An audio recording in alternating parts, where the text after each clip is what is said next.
ಎಲ್ಲರಿಗೂ ನಮಸ್ಕಾರ ಸ್ನೇಹಿತರೆ.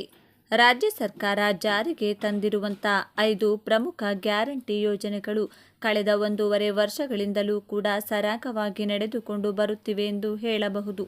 ಇನ್ನು ಮಹಿಳೆಯರ ವಿಚಾರದಲ್ಲಿ ಈ ಗ್ಯಾರಂಟಿ ಯೋಜನೆಗಳಲ್ಲಿ ರಾಜ್ಯ ಸರ್ಕಾರ ಹೆಚ್ಚಿನ ಪ್ರಾತಿನಿಧ್ಯವನ್ನು ನೀಡಿದೆ ಎಂದು ಹೇಳಬಹುದು. ಅನ್ನಭಾಗ್ಯ ಯೋಜನೆಯ ಅಡಿಯಲ್ಲಿ ಬರುವಂಥ ಅಕ್ಕಿಯನ್ನು ಹೊರತುಪಡಿಸಿ ವರ್ಗಾವಣೆ ಮಾಡುವಂತಹ ಹಣಕ್ಕಾಗಿ ರೇಷನ್ ಕಾರ್ಡ್ನಲ್ಲಿ ಮಹಿಳಾ ಒಡತಿಯರು ಇರುವ ವಿಚಾರ ಇರಬಹುದು, ಅಥವಾ ಗೃಹಲಕ್ಷ್ಮಿ ಯೋಜನೆಯಡಿಯಲ್ಲಿ ಮಹಿಳೆಯರಿಗೆ ಪ್ರತಿ ತಿಂಗಳು 2,000 ರೂಪಾಯಿ ಹಣವನ್ನು ವರ್ಗಾವಣೆ ಮಾಡುವ ವಿಚಾರ ಇರಬಹುದು. ಇಲ್ಲವೇ ಶಕ್ತಿ ಯೋಜನೆಯ ಮೂಲಕ ಮಹಿಳೆಯರಿಗೆ ಉಚಿತ ಬಸ್ ಪ್ರಯಾಣವನ್ನು ನೀಡುವಂಥ ವಿಚಾರದಲ್ಲಿ ಕೂಡ ರಾಜ್ಯ ಸರ್ಕಾರ ಮಹಿಳೆಯರಿಗೆ ಸಮಾಜದಲ್ಲಿ ಸ್ವಾವಲಂಬಿ ಜೀವನ ನಡೆಸುವುದಕ್ಕಾಗಿ ಸಾಕಷ್ಟು ಅವಕಾಶಗಳನ್ನು ಮಾಡಿಕೊಡ್ತಿದೆ ಎಂದು ಹೇಳಬಹುದು. ಅದರಲ್ಲೂ ವಿಶೇಷವಾಗಿ ನಾವು ಹೇಳ್ತಾ ಇರೋದು ಗೃಹಲಕ್ಷ್ಮಿ ಯೋಜನೆಯ ಮೂಲಕ ಯಾವ ರೀತಿಯಲ್ಲಿ ರಾಜ್ಯ ಸರ್ಕಾರ ಮಹಿಳೆಯರಿಗೆ ಪ್ರತಿ ತಿಂಗಳು ಆರ್ಥಿಕ ಸ್ವಾತಂತ್ರ್ಯವನ್ನು ನೀಡುವಂತಹ ಕೆಲಸವನ್ನು ಮಾಡ್ತಿದೆ ಅನ್ನೋದನ್ನು. ಗೃಹಲಕ್ಷ್ಮಿ ಯೋಜನೆ ಮೂಲಕ ರಾಜ್ಯ ಸರ್ಕಾರ ನಿಜಕ್ಕೂ ಕೂಡ ತಾನು ನುಡಿದಂತೆ ನಡೆಯುವಂಥ ಕೆಲಸವನ್ನು ಮಾಡ್ತಾ ಇದ್ದು, ಇದರ ಬಗ್ಗೆ ಪ್ರತಿಪಕ್ಷಗಳು ಸರ್ಕಾರದ ಬಳಿ ಈ ಯೋಜನೆಗಳಿಗೆ ಹಣವನ್ನು ಪಾವತಿ ಮಾಡುವುದಕ್ಕೆ ಯಾವುದೇ ಫಂಡ್ ಇಲ್ಲ ಅಂತ ಹೇಳ್ತಾ ಇದ್ರೂ ಕೂಡ ಸರ್ಕಾರ ಈಗ ಮತ್ತೆ ಎದ್ದು ನಿಂತು ಹಣ ಇದೆ, ನಾವು ನುಡಿದಂತೆ ನಡೆಯುತ್ತೇವೆ, ಹಾಗೂ ಯಾವುದೇ ಕಾರಣಕ್ಕೂ ನಮ್ಮ ಸರ್ಕಾರ ಇರುವವರೆಗೂ ಕೂಡ ನಾವು ಗ್ಯಾರಂಟಿ ಯೋಜನೆಗಳನ್ನು ನಿಲ್ಲಿಸುವುದಿಲ್ಲ ಎನ್ನುವಂತಹ ಮಾತನ್ನು ಹೇಳಿದೆ.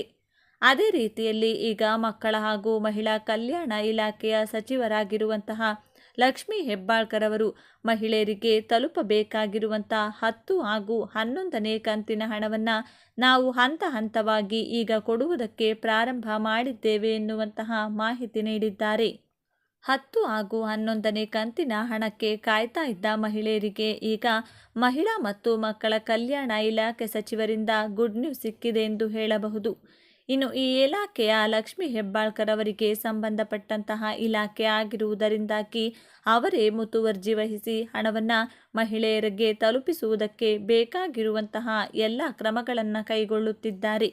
ಹೀಗಾಗಿ ಯಾರಿಗೆಲ್ಲ 10 ಹಾಗೂ 11ನೇ ಕಂತಿನ ಹಣ ಇನ್ನೂ ತಲುಪಿಲ್ಲವೋ ಅವರಿಗೆ ಆದಷ್ಟು ಶೀಘ್ರದಲ್ಲಿಯೇ ಖಾತೆಗೆ ಡೈರೆಕ್ಟ್ ಬ್ಯಾಂಕ್ ಟ್ರಾನ್ಸ್ಫರ್ ಯೋಜನೆಯ ಮೂಲಕ ಹಣವನ್ನು ತಲುಪಿಸುವಂಥ ಕೆಲಸವನ್ನು ರಾಜ್ಯ ಸರ್ಕಾರ ಮಾಡುತ್ತದೆ ಅನ್ನುವುದರಲ್ಲಿ ಯಾವುದೇ ಅನುಮಾನವಿಲ್ಲ. ಕಷ್ಟಪಟ್ಟು ಶ್ರಮವಹಿಸಿ ಕೆಲಸ ಮಾಡುವ ರೈತರಿಗೆ ಸರ್ಕಾರ ಎಷ್ಟು ಸೌಲಭ್ಯ ನೀಡಿದರೂ ಅದು ಕಮ್ಮಿ ಎಂದೇ ಹೇಳಬಹುದು. ಆದರೆ ಇತ್ತೀಚಿನ ದಿನಗಳಲ್ಲಿ ಸುಳ್ಳು ದಾಖಲಾತಿಗಳನ್ನು ನೀಡಿ ಸರ್ಕಾರದ ಹೊಸ ಯೋಜನೆ ಫಲಾನುಭವಿಗಳಾಗುವುದು, ಸರ್ಕಾರದಿಂದ ಕಡಿಮೆ ಬಡ್ಡಿ ದರಕ್ಕೆ ಸಾಲ ಸಬ್ಸಿಡಿ ಪಡೆಯುವ ಸಂಖ್ಯೆ ಹೆಚ್ಚಾಗಿ ಕಂಡುಬರುತ್ತಿರುವ ಕಾರಣ ಇಂತಹ ವ್ಯವಸ್ಥೆ ತಡೆಗಟ್ಟುವ ನೆಲೆಯಲ್ಲಿ ರಾಜ್ಯ ಸರ್ಕಾರವು ಆಧಾರ್ ಕಾರ್ಡ್ ಹಾಗೂ ಪಹಣಿ ಜೋಡಣೆ ಮಾಡುವುದನ್ನು ಕಡ್ಡಾಯ ಮಾಡಲಾಗಿದೆ. ಹಾಗಾಗಿ ಇನ್ಮುಂದೆ ಎಲ್ಲ ರೈತರು ಕೂಡ ಸರ್ಕಾರದ ಈ ಹೊಸ ನಿಯಮ ಪಾಲನೆ ಮಾಡಬೇಕಿದೆ. ಉದ್ದೇಶ ಏನು? ಪಹಣಿ ಪತ್ರದ ಮೂಲಕ ಅಕ್ರಮ ಭೂ ಹಿಡುವಳಿ ತಿಳಿಯುವ ಜೊತೆಗೆ ಸರ್ಕಾರದ ಜಾಗಕ್ಕೆ ಸಂಬಂಧಪಟ್ಟಂತೆ ಗಡಿ ಇಂಚು ತಿಳಿಯಲಾಗುವುದು. ಭೂಮಿಯ ದಾಖಲೆಗಳನ್ನು ಡಿಜಿಟಲೀಕರಣಗೊಳಿಸಿ ಸಂಪೂರ್ಣ ಸುರಕ್ಷಿತವಾಗಿರುವಂತೆ ಮಾಡಲು ಈ ವ್ಯವಸ್ಥೆ ಬಹಳ ಅನುಕೂಲವಾಗಲಿದೆ. ಹಾಗಾಗಿ ಬಹುತೇಕ ಎಲ್ಲ ರೈತರ ಬಳಿ ಆಧಾರ್ ಕಾರ್ಡ್ ಇರುವ ಕಾರಣಕ್ಕೆ ಅಂತಹ ರೈತರು ಆಧಾರ್ ಕಾರ್ಡ್ ಮತ್ತು ಪಹಣಿ ಪತ್ರವನ್ನು ಲಿಂಕ್ ಮಾಡಿಕೊಂಡ್ರೆ ಬಹಳ ಅನುಕೂಲವಾಗಲಿದೆ. ಅನುಕೂಲತೆ ಏನು? ಪಹಣಿಗಳು ಡಿಜಿಟಲ್ ರೂಪದಲ್ಲಿ ಲಭ್ಯ ಆಗುವ ಕಾರಣ ಹೆಚ್ಚು ಸುರಕ್ಷಿತವಾಗಿರಲಿದೆ. ಹಾಗಾಗಿ ಆನ್ಲೈನ್ ಮೂಲಕ ಸುಲಭವಾಗಿ ಭೂ ದಾಖಲೆ ಪಡೆಯಬಹುದು. ಭೂಮಿಯು ಅಕ್ರಮವಾಗಿ ವಶಪಡಿಸಿಕೊಂಡಿದ್ದು ಮತ್ತು ಜಮೀನು, ತೋಟ ಹಾಗೂ ಆಸ್ತಿಗಳು ಹೇರಳವಾಗಿದ್ದು ಕಡಿಮೆ ಟ್ಯಾಕ್ಸ್ ಪೇ ಮಾಡುವವರ ಪತ್ತೆ ಮಾಡಲಾಗುವುದು. ಒಬ್ಬ ವ್ಯಕ್ತಿ ಎಷ್ಟು ಆಸ್ತಿ ಗಳಿಕೆ ಮಾಡಿದ್ದಾನೆ ಎಂಬ ಸ್ಪಷ್ಟ ಚಿತ್ರಣ ಸಿಗಲಿದೆ. ಭೂಮಿ ಮಾರುವಾಗ ಅಥವಾ ಕೊಳ್ಳುವಾಗ ಪಾರದರ್ಶಕತೆ ಇರಲಿದೆ. ಭೂ ಸಂಬಂಧ ವ್ಯಾಜ್ಯಗಳಿಗೆ ಪರಿಹಾರ ಮಾಡುವಾಗ ಆಧಾರ್ ಹಾಗೂ ಪಹಣಿ ಲಿಂಕ್ ಇದ್ದರೆ ಬಹಳ ಅನುಕೂಲಕರವಾಗಲಿದೆ. ಅರ್ಹ ರೈತರಿಗೆ ಮಾತ್ರವೇ ರಾಜ್ಯ ಹಾಗೂ ಕೇಂದ್ರ ಸರ್ಕಾರಗಳ ಯೋಜನೆಯ ಫಲಾನುಭವಿಗಳಾಗಲು ಅವಕಾಶ ಸಿಗುವ ಜೊತೆಗೆ ಸುಳ್ಳು ದಾಖಲಾತಿ ನೀಡಿದವರ ಪತ್ತೆ ಕೂಡ ಮಾಡಬಹುದು. ಆಧಾರ್ ಹಾಗೂ ಪಹಣಿ ಲಿಂಕ್ ಮಾಡಿದ್ದ ಬಳಿಕ ಯಾವುದೇ ಸರ್ಕಾರಿ ಯೋಜನೆಗೆ ಪಹಣಿ ಪತ್ರ ನೀಡುವ ಅಗತ್ಯವಿರಲಾರದು. ಲಿಂಕ್ ಮಾಡದಿದ್ದರೆ ಏನಾಗಲಿದೆ? ರಾಜ್ಯ ಸರ್ಕಾರದ ಪ್ರಕಾರ ಆಧಾರ್ ಕಾರ್ಡ್ ಹಾಗೂ ಪಹಣಿಯನ್ನು ಲಿಂಕ್ ಮಾಡುವುದು ಕಡ್ಡಾಯವಾಗಿದೆ. ಈ ವಿಚಾರ ತಿಳಿದು ಕೂಡಲೇ ಲಿಂಕ್ ಮಾಡದಿದ್ದರೆ ಸರ್ಕಾರ ರೈತರಿಗಾಗಿ ನೀಡುವ ಬೆಳೆ ವಿಮೆ ಯೋಜನೆ, ಕಿಸಾನ್ ಯೋಜನೆ, ಇತರೆ ಕಡಿಮೆ ಬಡ್ಡಿ ದರ ಹಾಗೂ ಬಡ್ಡಿರಹಿತ ಸಾಲ, ಸಬ್ಸಿಡಿ, ಇತರ ಪರಿಕರಗಳ ವಿತರಣೆ ಯೋಜನೆ ಇವ್ಯಾವುದರ ಫಲಾನುಭವಿಗಳಾಗಲು ಸಾಧ್ಯವಿಲ್ಲ. ಆಧಾರ್ ಹಾಗೂ ಪಹಣಿ ಲಿಂಕ್ ಮಾಡದೇ ಇರುವ ರೈತರು ಅನರ್ಹರಾಗಲಿದ್ದಾರೆ ಎನ್ನಬಹುದು. ಇಲ್ಲಿದೆ ಸರಳ ಕ್ರಮ. ಆಧಾರ್ ಕಾರ್ಡ್, ಪಹಣಿ ಪತ್ರ, ಆಧಾರ್ ಲಿಂಕ್ ಇದ್ದ ಮೊಬೈಲ್ ಸಂಖ್ಯೆ ಹಾಗೂ ಪಾಸ್ಪೋರ್ಟ್ ಫೋಟೋ ಸಮೇತ ಆಧಾರ್ ಹಾಗೂ ಪಹಣಿಯನ್ನು ಲಿಂಕ್ ಮಾಡಬಹುದು. ಆನ್ಲೈನ್ ಮೂಲಕ ನೋಂದಣಿ ಮಾಡಲು https://landrecords.karnataka.gov.in ವೆಬ್ಸೈಟ್ಗೆ ಭೇಟಿ ನೀಡಿ ನಿಮ್ಮ ಆಧಾರ್ ಹಾಗೂ ಪಹಣಿ ಸ್ಕ್ಯಾನ್ ಮಾಡಿ ಅದರ ಜೊತೆಗೆ ಅಪ್ಲೋಡ್ ಮಾಡಿದರೆ ಮೊಬೈಲ್ OTP ಬರಲಿದೆ. ಈ ಮೂಲಕ ಲಿಂಕ್ ಕೂಡ ಆಗಲಿದೆ. ಆಫ್ಲೈನ್ ಮೂಲಕವಾದರೆ ಹತ್ತಿರದ ಗ್ರಾಮ ಪಂಚಾಯತ್ನಲ್ಲಿ ಆಧಾರ್ ಹಾಗೂ ಪಹಣಿ ಲಿಂಕ್ ಆಗಿ ಅರ್ಜಿ ಸಲ್ಲಿಸುವುದಾಗಿ ಹೇಳಿದರೆ ಸುಲಭಕ್ಕೆ ಅರ್ಜಿ ಸಲ್ಲಿಕೆ ಮೂಲಕ ಲಿಂಕ್ ಮಾಡಬಹುದು. ಹೀಗೆ ಲಿಂಕ್ ಮಾಡಲು ನಿಗದಿತ ಶುಲ್ಕ ಇದ್ದು ಅದನ್ನು ಕಟ್ಟಬೇಕು. ಹೀಗೆ ಲಿಂಕ್ ಮಾಡಿದ್ದ ರೈತರು ಮಾತ್ರವೇ ಇನ್ಮುಂದೆ ಸರ್ಕಾರಿ ಸೌಲಭ್ಯಕ್ಕೆ ಕೂಡ ಅರ್ಹರಾಗಲಿದ್ದಾರೆ. ಕರ್ನಾಟಕ ರಾಜ್ಯದ ಮಹಿಳೆಯರಿಗೆ ಸದ್ಯ ಬಂಪರ್ ಆಫರ್ ಸರ್ಕಾರ ಘೋಷಣೆ ಮಾಡುತ್ತಿದೆ. ಗೃಹಲಕ್ಷ್ಮಿ ಯೋಜನೆಯ ಅಡಿಯಲ್ಲಿ ವಾರ್ಷಿಕ 24,000 ರೂಪಾಯಿಯನ್ನು ನೀಡುತ್ತಿದೆ. ಇದೀಗ ಧನಶ್ರೀ ಯೋಜನೆ ಅಡಿಯಲ್ಲಿ ಮಹಿಳೆಯರಿಗೆ 3,000 ರೂಪಾಯಿ ನೀಡುವ ಯೋಜನೆ ಜಾರಿಯಲ್ಲಿದೆ. ಕರ್ನಾಟಕ ರಾಜ್ಯ ಮಹಿಳಾ ಅಭಿವೃದ್ಧಿ ನಿಗಮ ಮಹಿಳೆಯರಿಗಾಗಿ ವಿಶೇಷ ಯೋಜನೆಯನ್ನು ಜಾರಿಗೆ ತಂದಿದೆ.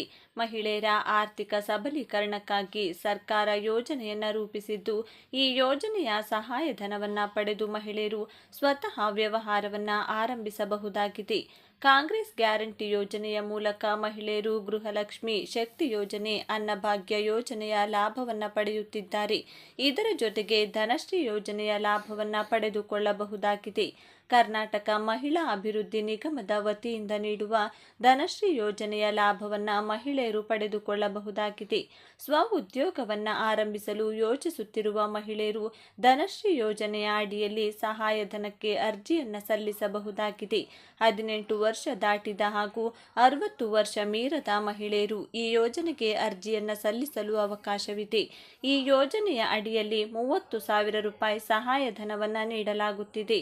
ಲಿಂಗತ್ವ ಅಲ್ಪಸಂಖ್ಯಾತರು, ದೇವದಾಸಿ ಮಹಿಳೆಯರು ಕೂಡ ಈ ಯೋಜನೆಗೆ ಅರ್ಜಿ ಸಲ್ಲಿಸಲು ಅರ್ಹರಾಗಿದ್ದಾರೆ. ಧನಶ್ರೀ ಯೋಜನೆಯ ಅಡಿಯಲ್ಲಿ ಅರ್ಜಿ ಸಲ್ಲಿಸಲು ಸರ್ಕಾರದ ಅಧಿಕೃತ ವೆಬ್ಸೈಟ್ ಮೂಲಕ ತಮ್ಮ ಅರ್ಜಿಗಳನ್ನು ಸಲ್ಲಿಕೆ ಮಾಡಬಹುದಾಗಿದೆ. ಆನ್ಲೈನ್ನಲ್ಲಿ ಅರ್ಜಿ ಸಲ್ಲಿಸಲು ಅಸಾಧ್ಯವಾದವರು ಬಾಪೂಜಿ ಕೇಂದ್ರ, ಗ್ರಾಮ 1 ಕೇಂದ್ರಗಳಲ್ಲಿಯೂ ನಿಗದಿತ ಅರ್ಜಿ ನಮೂನೆಯ ಮೂಲಕ ಅರ್ಜಿ ಸಲ್ಲಿಸಬಹುದು. ಧನಶ್ರೀ ಯೋಜನೆಯ ಮಾತ್ರವಲ್ಲದೆ ಮಹಿಳೆಯರು ಉದ್ಯೋಗಿನಿ ಯೋಜನೆಯ ಮೂಲಕವೂ ಸ್ವಯಂ ಉದ್ಯೋಗ ನಡೆಸಲು ಅವಕಾಶವಿದೆ. ಈ ಯೋಜನೆಗೆ 18 ವರ್ಷ ಮೇಲ್ಪಟ್ಟು 55 ವರ್ಷದ ಒಳಗಿನ ಯುವತಿಯರು ಹಾಗೂ ಮಹಿಳೆಯರು ಅರ್ಜಿ ಸಲ್ಲಿಸಬಹುದಾಗಿದೆ. ಉದ್ಯೋಗಿನಿ ಯೋಜನೆಯ ಅಡಿಯಲ್ಲಿ ಸ್ವಯಂ ಉದ್ಯೋಗ ನಡೆಸಲು ಪರಿಶಿಷ್ಟ ಜಾತಿ ಮತ್ತು ಪಂಗಡಕ್ಕೆ ಸೇರಿದ ಮಹಿಳೆಯರಿಗೆ 3 ಲಕ್ಷ ರೂಪಾಯಿವರೆಗೆ ಸಹಾಯಧನ ದೊರೆಯಲಿದೆ.